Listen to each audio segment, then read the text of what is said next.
Selamat datang di channel Detektif Sanji, tempat berkumpulnya para pecinta One Piece yang haus akan teori, fakta tersembunyi, dan pembahasan mendalam seputar dunia ciptaan Eiichiro Oda.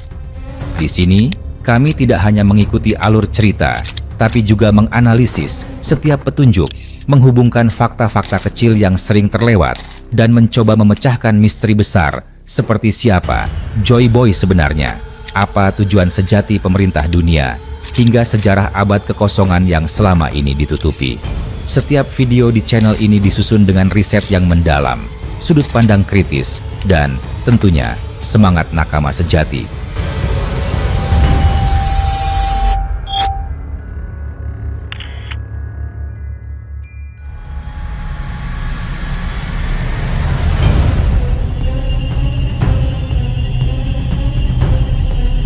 Petualangan kali ini membawa kita lebih dalam ke dunia bawah, tempat yang sunyi, mencekam, dan penuh misteri.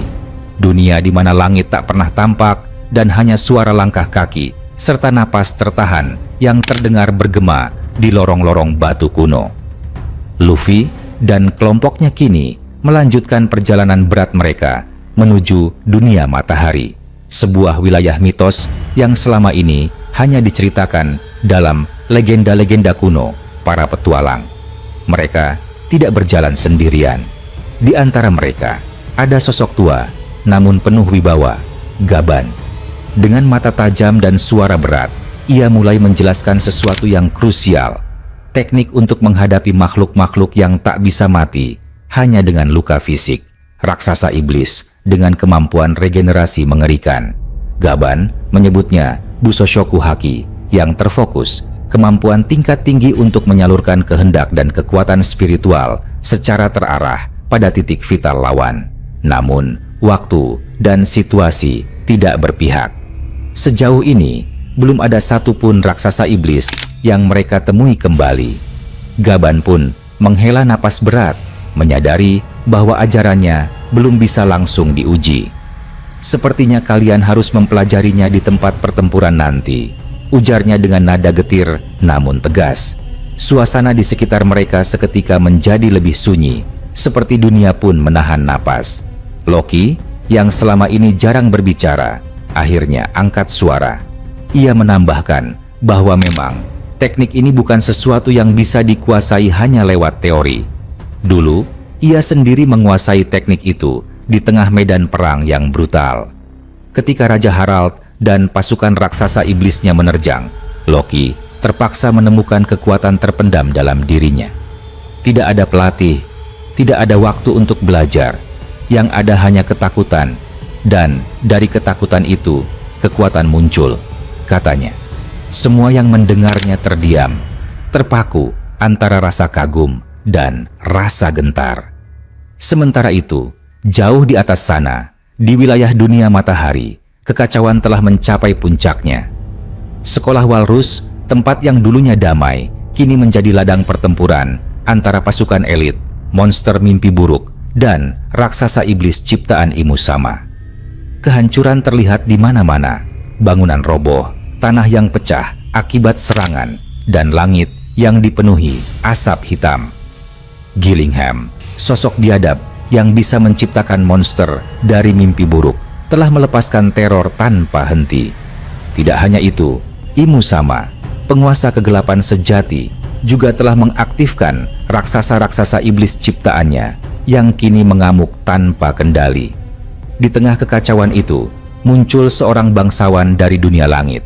Ia datang tidak sendirian, melainkan bersama para prajurit elit Elbaf, kaum pemberani yang telah lama dipersiapkan untuk peperangan akhir. Pertarungan utama terjadi antara bangsawan tersebut dan Somers, kesatria suci yang tidak hanya kuat secara fisik, tapi juga memiliki kekuatan regenerasi luar biasa. Mereka bertarung di tengah reruntuhan, saling hantam, saling tebas, dan saling uji kemampuan. Tanah retak, bangunan hancur, dan langit bergemuruh setiap kali keduanya saling menyerang. Tubuh sang bangsawan kuat seperti baja, namun Somers terus bangkit dari setiap serangan mematikan. Di tempat lain, pasukan elit bangsawan itu berpencar untuk membantu wilayah-wilayah yang tengah dalam bahaya. Beberapa bertarung melawan monster mimpi buruk, sementara yang lainnya menghadapi para kru bajak laut terkutuk yang telah berubah menjadi raksasa iblis. Sisanya bergabung dengan Jarul, seorang pejuang tangguh yang berada di desa terpencil yang tengah diserang oleh dua legenda hidup yang kini menjadi momok mematikan, Dori dan Brogy. Keduanya dulunya adalah pahlawan, namun kini telah kehilangan kendali setelah dirasuki kekuatan iblis Imu Sama. Dan kini mereka bukan hanya kuat, mereka hampir tak terkalahkan. Meski begitu, para prajurit Elbaf dan Jarul tidak menunjukkan rasa takut. Mereka tahu bahwa harapan satu-satunya untuk mengembalikan keseimbangan dunia ini ada di tangan mereka. Di tengah pertempuran yang brutal, suara dentuman senjata, pekikan monster, dan jeritan prajurit yang terluka menjadi musik kelam yang menyelimuti dunia. Somers, dalam upaya menggoyahkan fokus bangsawan raksasa lawannya, mulai menunjuk ke medan sekitar. Lihat pasukanmu, mereka mulai runtuh satu persatu. Kau akan kehabisan orang sebelum aku kehabisan napas, teriaknya. Namun, bangsawan itu tetap teguh. Mereka bukan prajurit biasa, mereka adalah Elbaf, dan Elbaf tidak pernah takut pada kematian, jawabnya dengan nada membahana. Somers pun memanggil kekuatan buah iblis miliknya. Tanaman-tanaman berduri raksasa muncul dari tanah dan berubah bentuk menjadi hewan-hewan buas yang ganas. Mereka menyerbu bangsawan tersebut dari berbagai arah, menggigit, mencakar, dan mencoba menahannya. Sementara bangsawan itu sibuk bertahan, Somers melancarkan serangan langsung ke tubuhnya. Sebuah serangan yang nyaris membuatnya tumbang. Tapi sang bangsawan belum kalah. Masih ada nyala di matanya. Masih ada kekuatan yang belum ia lepaskan.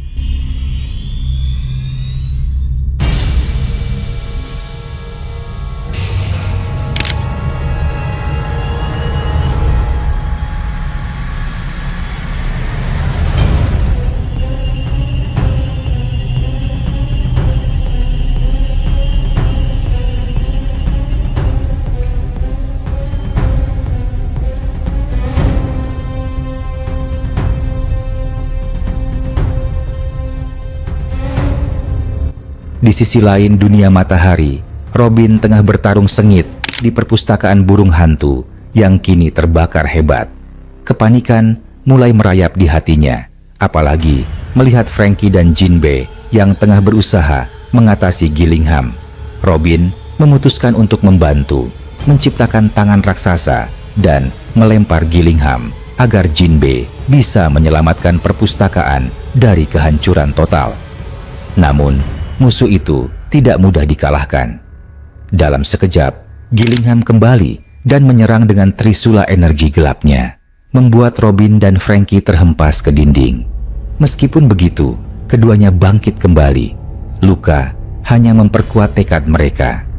Tak jauh dari sana, Usopp, Nami, Brook, dan Bonnie menghadapi ujian pribadi yang jauh lebih menakutkan. Monster-monster mimpi buruk dari ketakutan Usopp sendiri. Setiap ketakutan masa kecil, setiap fobia kecil yang pernah ia alami, kini mengambil bentuk nyata. Makhluk-makhluk mengerikan yang tak bisa dilawan dengan logika. Nami mengomel keras. "Kenapa ketakutanmu sebanyak ini, Usopp? Kita bisa mati karena rasa takutmu sendiri." Tapi Usopp, entah kenapa, justru tersenyum. Kalau semua monster ini berasal dari ketakutanku, maka dengan mengalahkan mereka, aku mengalahkan diriku sendiri. Aku akan jadi prajurit Elbaf yang sesungguhnya. Suasana pun berubah. Usopp yang biasanya penakut, kini berdiri tegak, memimpin pertarungan melawan bayangannya sendiri. Sebuah transformasi yang membuat Brook tertawa puas. "Akhirnya kau mengerti. Ini bukan sekadar pertarungan antara terang dan gelap. Ini adalah pertarungan antara keraguan dan keyakinan, antara kehancuran dan harapan terakhir. Dan semuanya sedang terjadi sekaligus di banyak tempat dalam waktu yang bersamaan. Dunia seolah berada di ujung tanduk dan hanya keberanian yang bisa menyelamatkan semuanya dari kehancuran total." Usopp selalu bercita-cita menjadi prajurit pemberani, Itu bukan rahasia lagi. Dari awal petualangannya bersama kru topi Jeremy, ia seringkali diliputi rasa takut, keraguan, bahkan keputusasaan. Namun jauh di dalam hatinya, terpendam keinginan untuk menjadi sosok yang tak lagi lari dari bahaya. Dan sekarang, di Pulau Elbaf, tanah para raksasa, para pahlawan, dan keberanian sejati, cita-cita itu sedang diuji sepenuhnya. Pulau ini bukan hanya medan pertempuran besar. Ia adalah ujian terakhir bagi jiwa Usopp. Ketika Gillingham memanifestasikan mimpi buruk Usopp menjadi kenyataan, monster-monster yang berasal dari ketakutannya sendiri muncul dan mengamuk. Monster ketakutan masa kecil, ketakutan pada kegelapan, ketakutan akan kegagalan, ketakutan akan ditinggalkan, semua menjadi nyata dan menakutkan. Namun anehnya, Usopp tidak lari. Di tengah kepanikan Nami, Brook, dan Bonnie, justru Usopp berdiri tegap. Wajahnya tetap pucat, namun ada api yang menyala di matanya.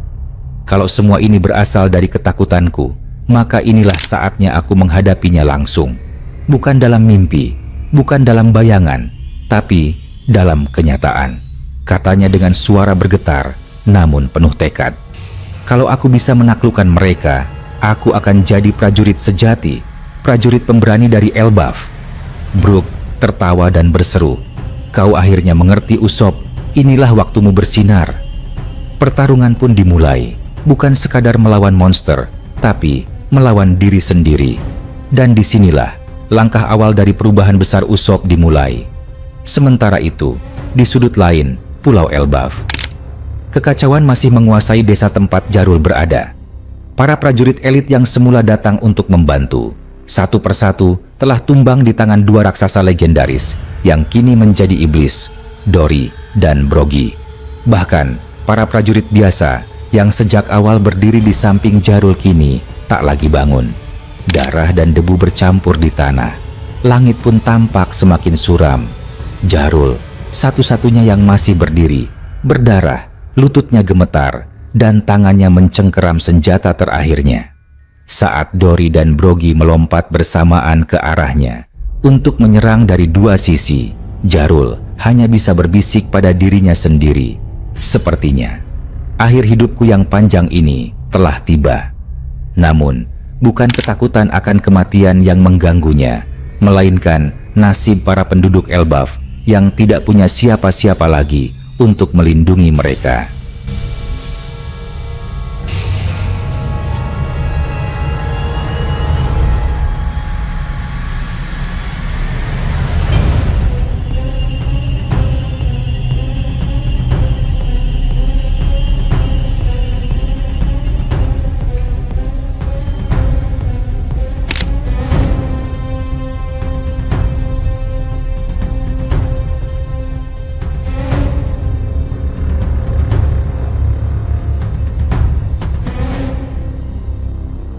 Tepat saat serangan maut itu hampir menghantamnya, dua cahaya muncul menembus debu. Sebuah pedang dan sebuah tendangan api menahan serangan Dory dan Brogy. Itu adalah Zoro dan Sanji. Mereka akhirnya tiba di dunia matahari. Sanji menatap Dory dan Brogy dengan sedih. "Baru saja kita bersulang bersama, tapi sekarang kalian malah jadi musuh." Zoro menarik pedangnya sambil mengenakan bandananya. "Keadaan memaksa, jadi kalian harus dihajar tanpa kompromi." Sanji kemudian berbicara kepada Jarul, meminta sang legenda untuk mundur sejenak. Jarul awalnya menolak. Seorang prajurit tidak mundur dari medan perang. Namun Sanji menjelaskan dengan bijak, "Kami tidak meminta kau lari, tapi kami butuh kau hidup. Elbaf masih butuh dirimu. Kumpulkan kekuatanmu kembali. Nanti kita bertarung bersama." Zoro menimpali, "Serahkan dua raksasa ini pada kami." Keduanya pun mulai menggunakan teknik baru. Busoshoku Haki terfokus. Seperti kata Gaban sebelumnya, ini adalah kunci untuk menghancurkan regenerasi para iblis. Teknik ini sangat menguras energi dan butuh presisi tinggi. Zoro memusatkan seluruh haki di satu tebasan. Sanji pada satu tendangan api Ifrit jambenya. Saat serangan mereka mengenai tubuh Dory dan Brogy, efeknya langsung terlihat. luka yang mereka berikan tidak bisa disembuhkan oleh regenerasi. Ternyata, pria tua itu benar, ujar Zoro singkat. Bagus, sekarang kita tahu kelemahan mereka, jawab Sanji. Namun Zoro mengingatkan, jangan bunuh mereka. Mereka teman. Kalau kutukan ini hilang, mereka bisa kembali seperti semula. Sanji mengangguk. Tenang, aku juga tak mengincar titik vital. Dari sinilah, Zoro dan Sanji benar-benar menguasai teknik Busou Haki terfokus. Ini akan menjadi senjata utama mereka di pertempuran melawan para ksatria suci dan Imu Sama. Di tempat lain, kekacauan terus menjalar. Chopper tiba di lokasi Usopp dan kawan-kawan. Melihat kondisi yang semakin buruk, ia langsung berubah ke Monster Point. Aku akan bantu Usopp, teriaknya. Di balik kekonyolannya, Chopper tahu ini saatnya semua kru menunjukkan pertumbuhan mereka. Sementara itu, Gaban terlihat muncul kembali di tengah barisan anak-anak raksasa yang berjalan sambil tidur. Di situ juga ada Replay yang sedang kebingungan mencari cara menghentikan mereka. Gaban langsung menggunakan Haos Shoku Haki untuk membuat anak-anak itu pingsan dengan lembut tanpa menyakiti mereka. Replay sangat lega melihat Gaban masih hidup. Air mata menetes di pipinya. Aku pikir kau sudah tak akan kembali. Para raksasa lain juga gembira menyambut Gaban. Tapi kegembiraan itu tak berlangsung lama. Dari kejauhan, Gaban melihat sesuatu yang mengerikan. Tubuh Gunko, salah satu ksatria suci, sedang dikendalikan oleh Imu Sama sendiri. Dugaanku benar, bisik Gaban. Musuh utama kita bukan hanya ksatria suci, tapi penguasa tertinggi dunia. Imu Sama sendiri telah turun ke medan perang. Ia tidak datang dalam tubuh aslinya, tapi telah merasuki salah satu tubuh ksatria suci. Pengetahuan Gaban tentang Imu Sama bukan tanpa alasan. Saat dulu berlayar bersama Roger, mereka telah membongkar banyak rahasia dunia, termasuk eksistensi pemimpin bayangan yang mengatur segala hal dari balik tirai sejarah. Di saat yang sama, Luffy dan Loki muncul. Mereka menyerang Imu Sama dari dua sisi. Loki dengan palu Ragnir yang memancarkan kilatan petir, Luffy dengan Gear 5 dan tinju raksasanya. Imu Sama tidak mundur. Ia justru menyiapkan diri untuk menghadapi mereka berdua sekaligus. Pertempuran besar ini akhirnya benar-benar dimulai. Dunia bawah dan dunia atas kini bersatu. Luffy dan kawan-kawan telah berpencar, mengambil posisi masing-masing.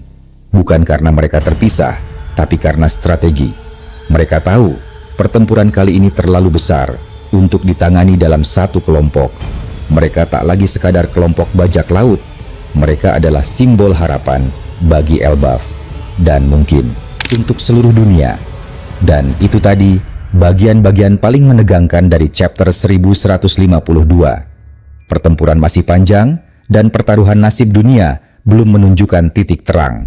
Namun, satu hal sudah pasti, perubahan besar akan terjadi.